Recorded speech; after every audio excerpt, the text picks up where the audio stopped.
back to another video. Today we're going to be talking about all the books that I really want to read in 2026. More so like 26 books that are a must read in 2026. Now this does not include new releases. Books that have just come out or are about to come out or are going to come out in 2026. It doesn't count all of those books. So there also any series that I'm wanting to read, it will just have the first book in that series. So this video, as I said, is 26 books that are a must read for me in 2026. And these are books that I've like saved on Pinterest, books that I've saved on Instagram, books that have been on my Goodreads to read list for ages. So it's all of those types of books. And yeah, hopefully 2026 will be the year that I actually read them, but we'll see how I go. This year is going to be a big rereading year, I think. There are just so many books that I have fallen in love with and have not had that same experience with other books. So there are a lot of books that I would love to reread. Anything that's on my shelf generally is what I would love to reread. But yeah, anyway, I've got my notes here of our 26 books. So I'm going to start off with the rereads and like any series that I want to reread or I'm continuing to read. And then we'll go into some other books. So I really wanted to read all of the Emily Henry books again. So I have started that. I read 2 of them. However, there's some like of her newer books like Funny Story and Great Big Beautiful Life.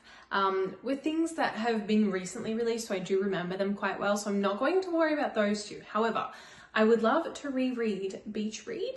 I have to reread this one, and I would also love to read Happy Place as well. So those are some 2 rereads, and I'll be happy to get that done. I have read People We Meet on Vacation and Book Lovers very, very recently, and I fell in love with them all over again. So also the movie, oh my gosh. That movie was phenomenal. And if you have not watched People We Meet on Vacation, you have to go watch it like ASAP, because that movie was so good. And seeing a book that you love so much come to life in a movie was just the coolest feeling. Like I cried in it because I was like, oh my gosh, I fell in love with these characters. I read about them like multiple times now. And you just fall in love with the world and these characters, and then seeing it on screen and brought to life was just the coolest thing ever. I don't have time to get into it, but these are the 2 Emily Henry books that I would love to reread in 2026. Number 3, another reread, is this one right here by Lucy Score, Things We Never Got Over. This was a very, very popular book. I feel like 2020, 2021, and I did fall in love with this series. This like pink, blue and purple one over here was fantastic. I loved it. I loved all the characters. I love the small town. It is a small town romance. And I thought it was just so much fun. But my favorite out of all of them was the very first one. It was definitely my favorite in the series. So I would love to reread that. I loved everything about it. The banter was great. It is a fake dating trope as well. But yeah, I loved the characters in it. I love the small town. Then going into it, I also just finished rereading Fourth Wing.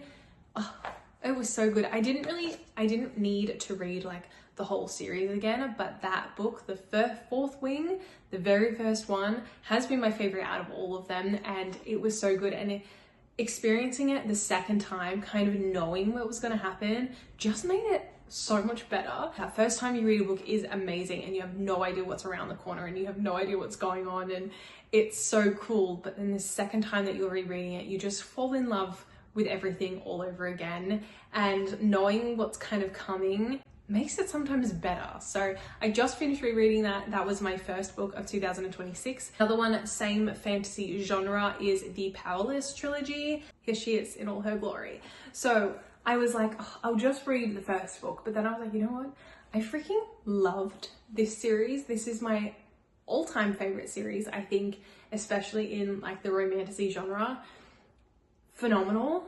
And I was like, you know what? I should probably just reread this. And then I was like, you know what? I'm just going to reread all of them. And I think as well, now that we have like the last book and everything kind of tied up, I would love to go back and read everything, knowing what I know now. And again, in that same aspect of rereading Fourth Wing, sometimes knowing what's going on is great because it makes you like experience it in a different light. So I think that would be really cool to reread the whole Powerless trilogy. So now I'm going to talk about a series that I have yet not finished but would really love to finish, and that is the Throne of Glass series. So I have 2 more books left of this one. So I'm currently kind of reading Tower of Dawn, but I think I have to go back and start it again because I was not in the right mindset to start that book. So I need to read Tower of Dawn and Kingdom of Ash, and I've finished the series. I have loved this series a lot. However, this Tower of Dawn book is just driving me a bit insane because I couldn't care less about what is currently happening. But yes, so I have to continue reading that series, so that's 2 more books. Oh, then I also have ACOTAR. I have not finished this series. I have 2 more books to read in that series. The 3rd book I can't remember anything. The first 2, remember everything of that series. But the 3rd one I did read, can't remember anything. And then there's 2 more books, I think, or maybe 3 more. I don't know if she came out with another one. But I would like to also finish reading that series would be great because I have no idea. I have literally no idea what happens, and this series finished ages ago. So yeah, I was in desperate need to listen to a new audiobook, so I came across a Sarah Adams audiobook, which was Beg, Borrow or Steal, and I actually fell in love with this book. This was so good. I had such a fun time. I was laughing, I was like giggly, I was so excited about what was going to happen. I also think the audiobook was really, really good. There are a lot of times that I will listen to an audiobook and I think that sometimes I would like the audiobook better than the actual book, and sometimes that can make or break. I think that I read this book by myself. I don't think I would have liked it as much, but the audiobook, they did a great job. Like the narrators did a fantastic job. So I read that one. I'm currently listening to When in Rome, which is actually the first in this little, again, interconnected standalone series. I know that it's based in Rome, Kentucky, and it's like a small town series. I'm not sure what the actual series is called. Maybe it is called When in Rome, I don't know.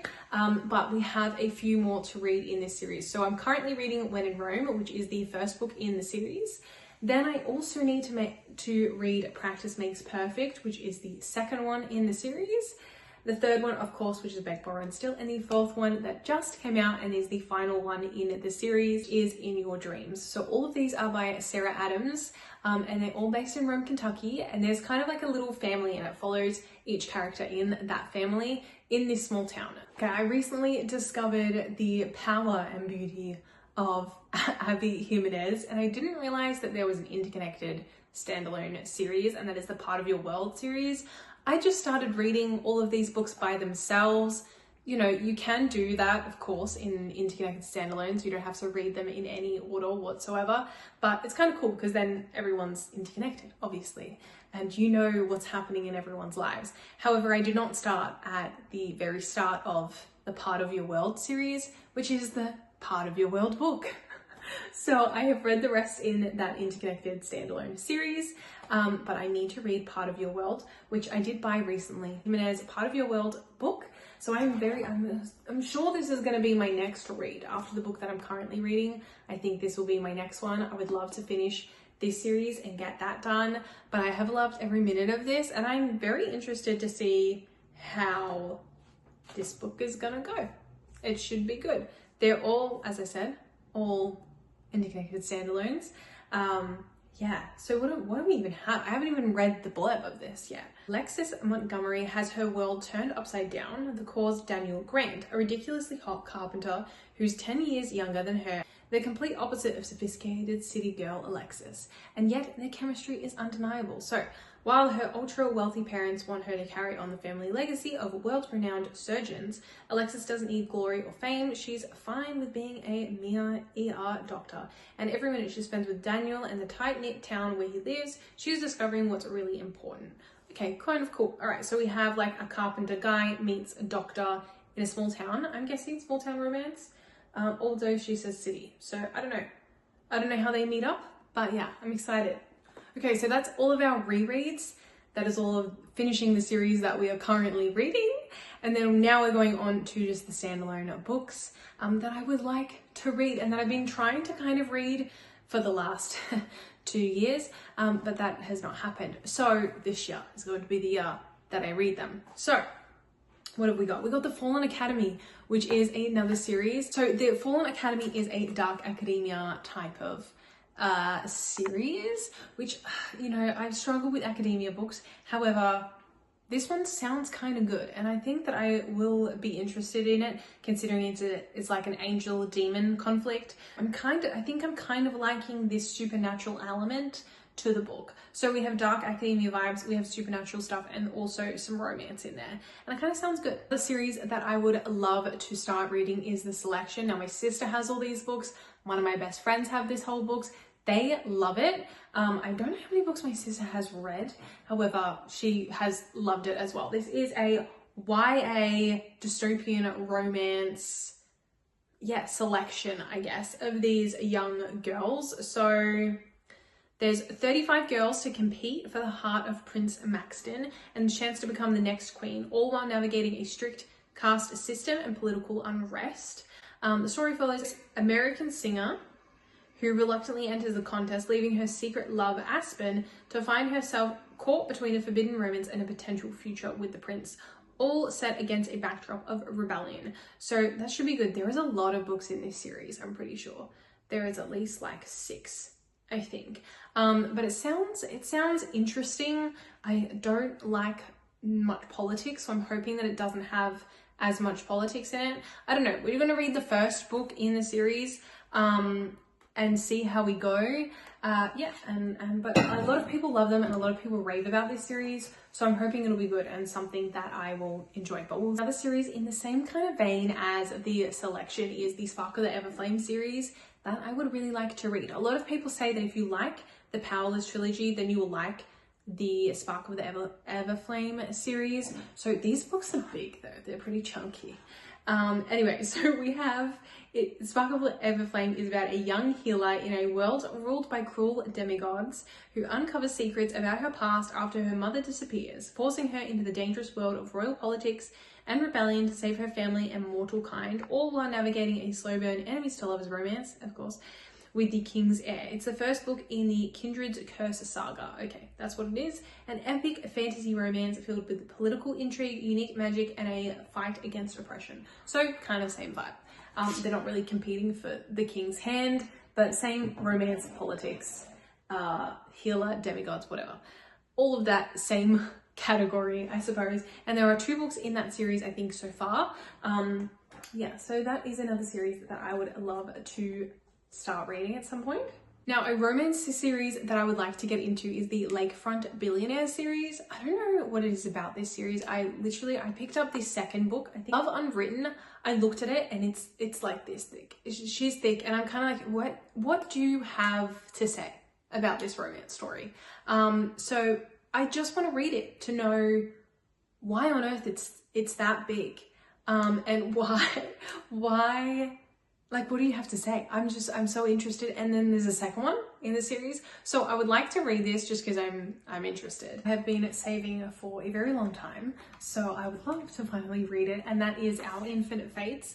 This sounds so cool. Let me read to you what's it about. So we have Evelyn and Arden, 2 soulmates cursed to love and kill each other across countless reincarnated lifetimes, with Evelyn remembering their past and needing to break the cycle to save her sister in the current life.